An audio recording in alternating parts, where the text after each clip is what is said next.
Preguntarse por las posibilidades de la hermenéutica en la época actual es hacerlo en medio de un espacio de incesantes discursos. La verdad parece diluirse a través de cada acontecimiento que es multiplicado en muchas versiones y distribuidas por la lógica del algoritmo.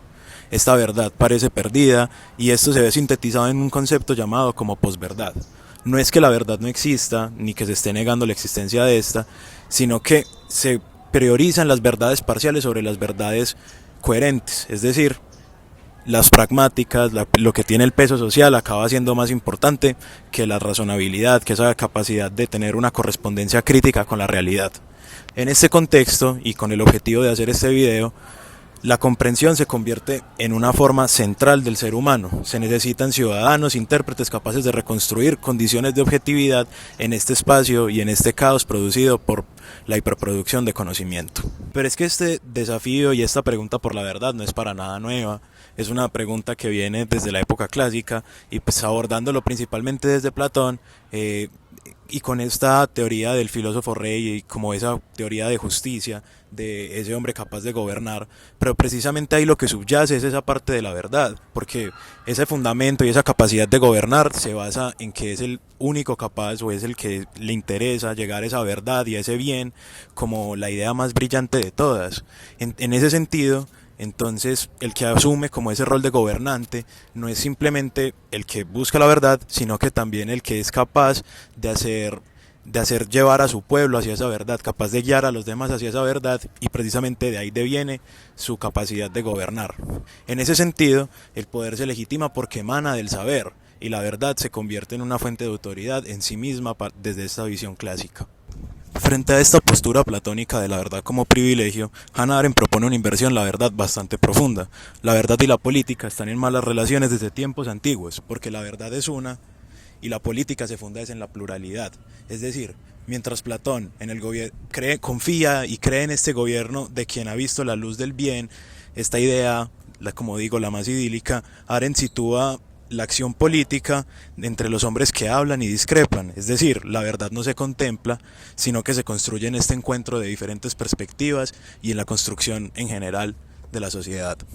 En este conflicto permanente de interpretaciones que propone Arendt, la pluralidad ya no se da únicamente entre ciudadanos que dialogan, sino entre discursos que compiten en este espacio de sobresaturación.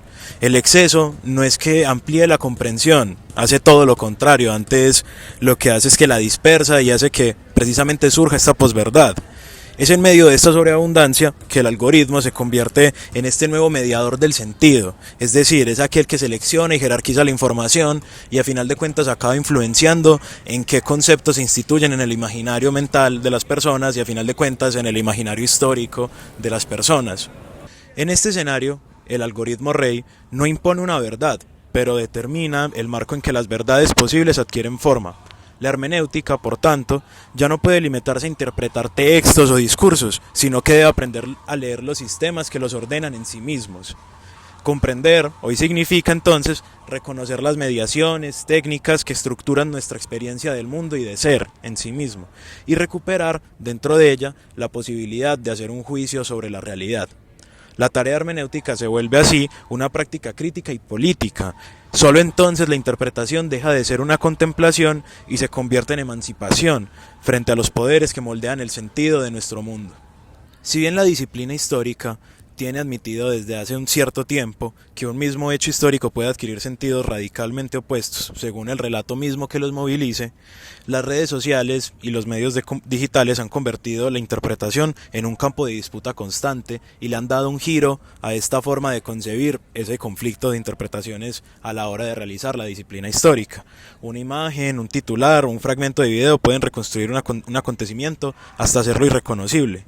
De ahí emergen un montón de preguntas que es hacia donde quisiera guiar este video y hacia donde quiero enfocar el video, y es cómo se podrá narrar la historia en el futuro, con qué fuentes se trabajarán, cómo se delimitarán.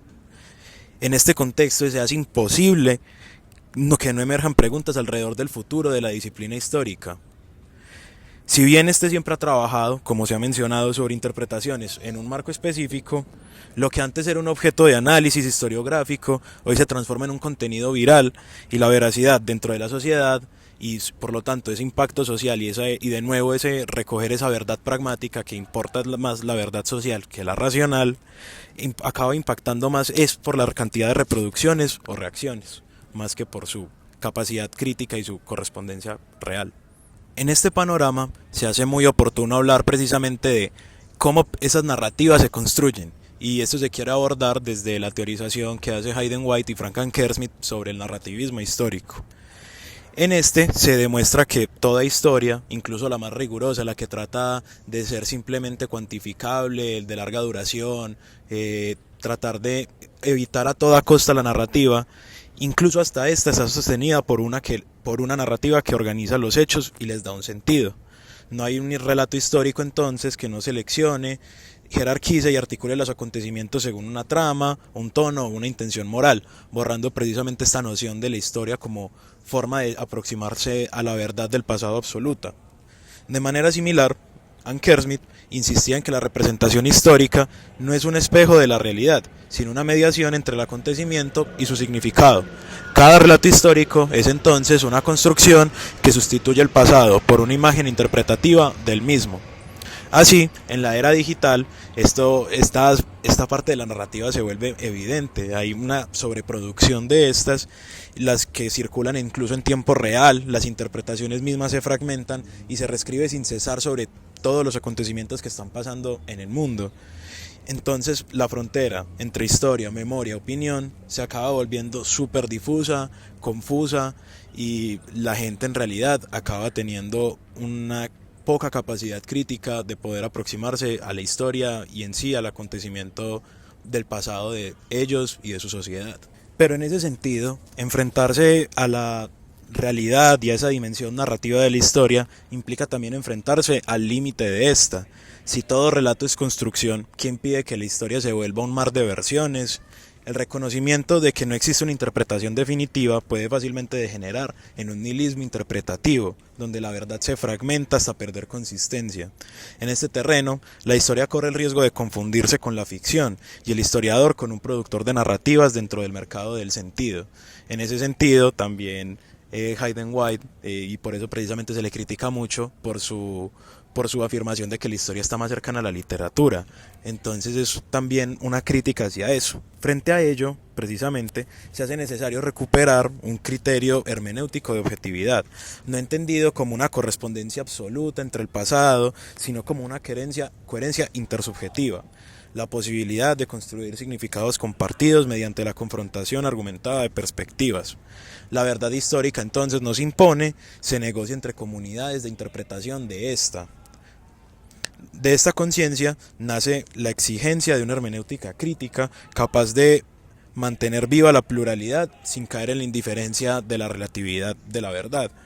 Comprender entonces no significa aceptar todas las versiones, sino examinar las condiciones en que surgen los discursos históricos, los intereses que los sostienen y sobre todo los poderes que los acaban legitimando.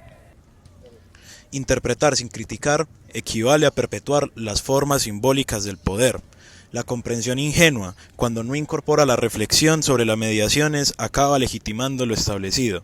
De ahí que la tarea hermenéutica consiste en transformar el acto de comprender en una práctica reflexiva, donde el intérprete no es que se sitúe fuera del sentido, sino que asume una implicación en las estructuras que lo configuran. Como dice Recas, un proceso en el que el sujeto se reconoce a sí mismo como parte de las estructuras que interpreta. Esta mirada crítica de Recas también encuentra su correspondencia con Chartier, quien en la historia entre el relato y conocimiento insiste en que el historiador no debe limitarse a reconstruir el pasado, sino analizar cómo los modos de representación configuran lo real. Como señala, las prácticas de representación no son simples espejos de lo real, sino instrumentos que participan en la construcción de lo social. Así, toda práctica de escritura de la historia implica una toma de posición respecto a las formas de legitimidad del saber. Entonces, las representaciones no solo describen el mundo, lo producen en sí mismo, destacando esta doble dimensión del lenguaje, tanto descriptor como productor del sentido. Por eso, el trabajo hermenéutico consiste en hacer visible el proceso mediante el cual ciertos discursos adquieren autoridad y se inscriben en la memoria colectiva.